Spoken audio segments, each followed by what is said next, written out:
কেউ বাড়িতে আছেন? চিঠি আছে। হ্যাঁ, আসছি।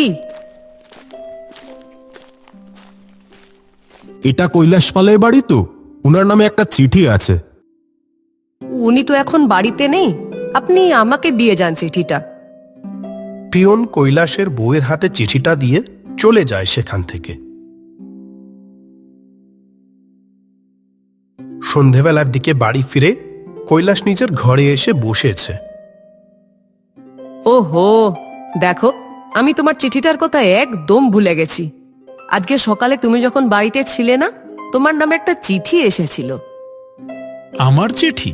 আমাকে আবার কে চিঠি লিখলো? কৈলাসের বউ তাকে চিঠিটা দিল।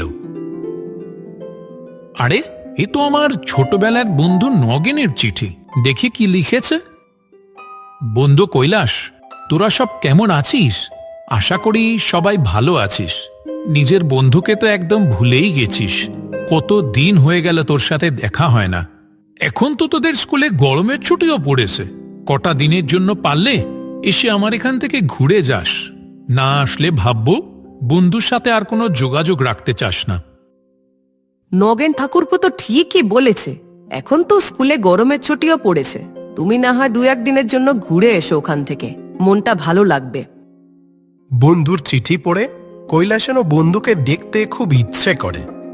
ঠিক আছে, তাহলে 1-2 দিনের জন্য ওর বাড়ি থেকে একটু ঘুরেই আসি। কৈলাস চিঠি লিখে নগেনকে জানায় যে সামনের শনিবার সে আসছে। যথারীতি শনিবার নগেনের বাড়ির পথে রওনা দেয়। ট্রেন সঠিক সময় ছাড়লেও সকাল 11টার পরই আকাশের বুকে ঘন কালো মেঘ জমতে শুরু করে, আর দেখতে দেখতেই কিছু সময় পর থেকেই মুষলধারে বৃষ্টি শুরু হয়। বেশ কিছু সময় ধরে ট্রেনটা ধীরে ধীরে চলতে চলতে একদম থেমেই গেল। সেই যে থেমে আছে তো আছেই।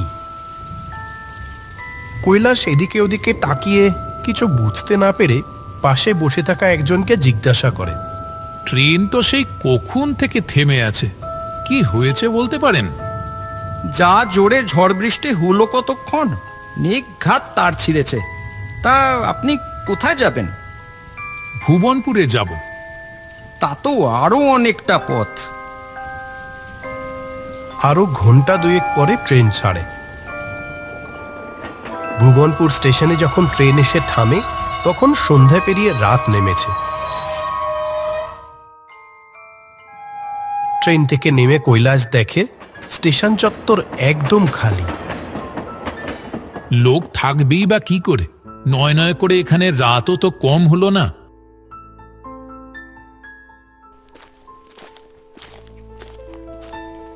কৈলাস যেমনটা আশঙ্কা নিয়ে স্টেশনের বাইরে বেরিয়েছিল, হলো ঠিক তাই। বছর 2 আগেও যখন নগেনের বাড়িতে এসেছিল সে, তখন দেখেছিল যে স্টেশনের বাইরে রিক্সা দাঁড়িয়ে থাকে, কিন্তু আজকে সেখানে একদম ফাঁকা। রিক্সা তো দূরের কথা, একটা লোকও কোথাও নেই। নগেন বেচারা না জানি আমার জন্য কত চিন্তা করছে। কৈলাসটা এই সময় কোথায় আটকে পড়লো কে জানে। 3বার গিয়ে তো এই স্টেশনে ঘুরেও এলাম। ও কটার ট্রেনে আসছে সেটা তো চিঠিতে কিছু জানায়নি। এখানে দাঁড়িয়ে থেকে আর লাভ হবে না, পায়ে হেঁটেই নগেনের বাড়িতে যেতে হবে।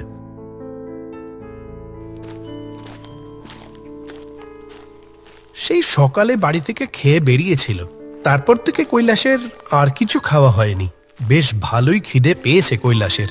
সে তখন মনে মনে ভাবল, নগেনের বাড়ি তো এখনো অনেকটা পথ, কিন্তু বাড়ির পথে ওই শ্মশানের কাছে একটা চায়ের দোকান ছিল না? কিন্তু সেটাও কি খোলা থাকবে এখন এই সময়? থাকলে কিছু একটু খেয়ে নেওয়া যেত। খানিকটা দূর এগিয়েই শ্মশানের পাশে সেই চায়ের দোকানটা চোখে পড়ে কৈলাসের। ওই তো চায়ের দোকানে লণ্ঠনের আলো জ্বলতে দেখা যাচ্ছে। যাক, কিছু খাবার পেটে পড়বে তবে। কৈলাস এগিয়ে যায় দোকানের দিকে। ওই দূরে দেখা যাচ্ছে শ্মশান। শিয়ালা রাত পাখির আওয়াজ ভেসে আসছে, আর কেমন একটা গা ছমছমে পরিবেশ। কৈলাস সেই চায়ের দোকানের কাছে গিয়ে দেখে দোকানের সামনের একটা বেঞ্চে 2টি লোক বসে চা খাচ্ছে। এই বৃষ্টির দিনে আপনার চায়ের দোকানটা খোলা আছে দেখে খুব ভালো লাগলো। ভীষণ খিদে পেয়েছে, একটু চা বিস্কুট পাওয়া যাবে নাকি? দোকানদার আর বসে থাকা লোক দুটি কিছু সময় কৈলাসের দিকে চেয়ে থাকে, যেন ওকে তারা কেউই এখানে এখন আশা করেনি। আসেন আসেন, এইসে বসেন। আমার দোকান রাতে খোলা থাকবে না তা আবার হয় নাকি? কৈলাস একপাশে গিয়ে বসে। আমার এখানে স্পেশাল মোষের দুধের চা পাওয়া যায় মশাই, দেব নাকি? বাবা, দারুণ, অবশ্যই দিন। এই রাতে এই শ্মশানের পথে আসতে আপনার একটুও ভয় করলো না বুঝি? এই শ্মশানের পথে আসতে আবার ভয় করবে কেন? কেন, আপনার ভূতের ভয় করে না? খামোখা ভূতে ভয় করবে কেন? ভূত বলে আসলে কিছুই হয় না। তবে হ্যাঁ, ভূতের গল্প শুনতে আমার সত্যিই খুব ভালো লাগে। আমাদের গ্রামের শিবু কাকা নানান রকম ভূতের গল্প বলতে পারে। এরই মধ্যে দোকানদার গরম ধোয়া ওঠা মোষের দুধের চা এনে দেয় কৈলাসকে। আহা, দারুণ খেলাম। চাটা সত্যি ভীষণ সুন্দর বানিয়েছেন। কৈলাস তাকা মিটিয়ে যাওয়ার জন্য তৈরি হচ্ছিল, কিন্তু এমন সময় বাইরে আবার জোর বৃষ্টি শুরু হলো। আপনি যাবেন কত দূর? এখনো বেশ অনেকটা দূর যেতে হবে দাদা, কিন্তু আবার এমন বৃষ্টি শুরু হলো। এই অন্ধকারে বৃষ্টির মধ্যে এতটা পথ যাবেনই বা কি করে? তার চেয়ে বরং আপনি কিছু সময় বসে নিন, বৃষ্টিটা একটু কমলে যাবেন না হয়। কৈলাস বাধ্য হয়ে দোকানেই বসে অপেক্ষা করবে ঠিক করলো। আপনি তখন বললেন না যে আপনার ভূতের গল্প শুনতে খুব ভালো লাগে? একটা ভূতের ঘটনা শুনবেন নাকি? একদম সত্যি।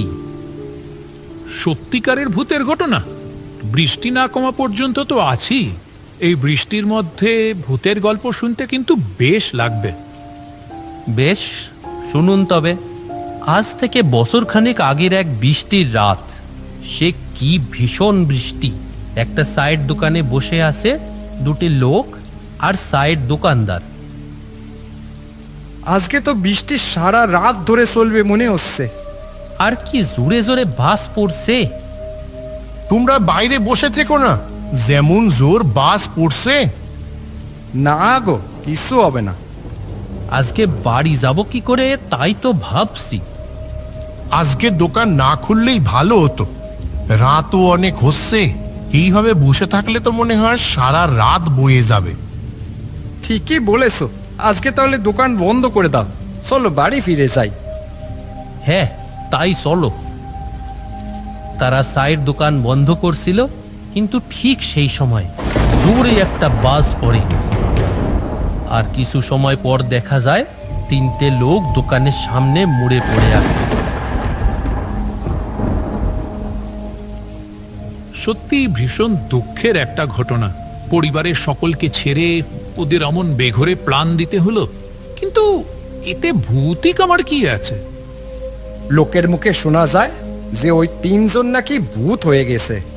এখনো ওদের রাতে সেই সাইড দোকানে বসে চা খেতে দেখা যায়। মারা যাওয়ার পর আবার সেই লোকগুলোকে দোকানে বসে চা খেতে দেখা যায়? দূর, এসব আবার হয় নাকি? যারা মরে গেছে তারা তো আর নেই।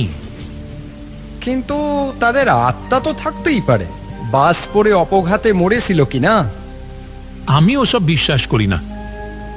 ধরুন আমরা তিনজন সেই যারা বাস পড়ে মারা গেছিলাম, তাতেও কি আপনি বিশ্বাস করবেন না? আপনারা কি করে ভূত হতে পারেন? দিব্যি তো আমার সামনে বসে চা খাচ্ছেন, আমার সাথে বসে গল্প করছেন। আপনারা আমাকে যতই একা পেয়ে ভয় দেখানোর চেষ্টা করুন, আমার নামও কৈলাস পাল, আমি এসবে ভয় পাই না। ভালো তাহলে। উফ, তোমরাও না পারো বটে। একটা মানুষ আমাদের গ্রামে এসেছে তার বন্ধুর বাড়িতে ঘুরতে, কোথায় ভালো কিছু বলবে তা না পুরানো ঘটনা বলে চলেছে। দাদা, আপনি এখন যান, বৃষ্টিটা কমে গেছে। এরপর আবার বৃষ্টি শুরু হলে সমস্যায় পড়বেন। হ্যাঁ যান। আর আমরা ভূত নিয়ে বলছিলাম বলে আপনি আবার কিছু মনে করবেন না যেন। আপনার সাথে এতক্ষণ কথা বলে বেশ ভালো লাগলো। ভালো থাকবেন। তবে হ্যাঁ, ভূত হয়, আর সবাই কিন্তু খারাপ ভূত হয় না।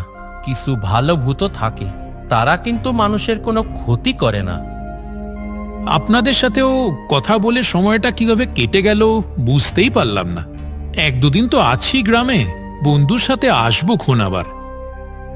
লোক তিনজন একে অপরের দিকে তাকায়, কিন্তু সেই কথার কোনো উত্তর করে না।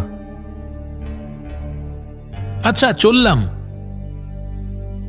যান, সাবধানে যাবেন।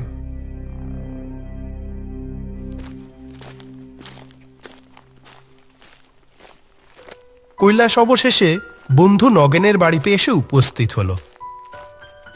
কৈলাস, তুই এত রাতে এত সময় কোথায় ছিলি? এত দেরি হলো, আমি কতবার স্টেশনে গিয়ে ঘুরেও এলাম। তুই আজকে আসবি বলেছিলি। দাঁড়া দাঁড়া, দম নিতে দে একটু। কি হবে, কিছু তো হয়নি আমার। আবার বাজে কথা বলে। চল চল, তাড়াতাড়ি করে ঘরে চল এখন। নগেন কৈলাসকে নিয়ে ঘরে যায়।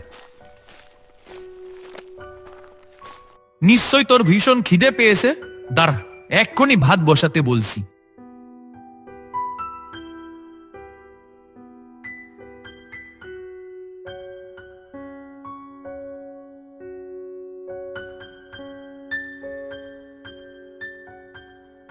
খাবার হয়ে যাবে কিছুক্ষণের মধ্যেই। কিন্তু তুই এত সময় ছিলি কোথায় বলতো? আরে আমি তো সেই সকালবেলায় খেয়ে দিয়ে বেরিয়েছি, তারপর মাঝ রাস্তায় তুমুল ঝড় বৃষ্টি হয়ে সে কি বিড়ম্বনা।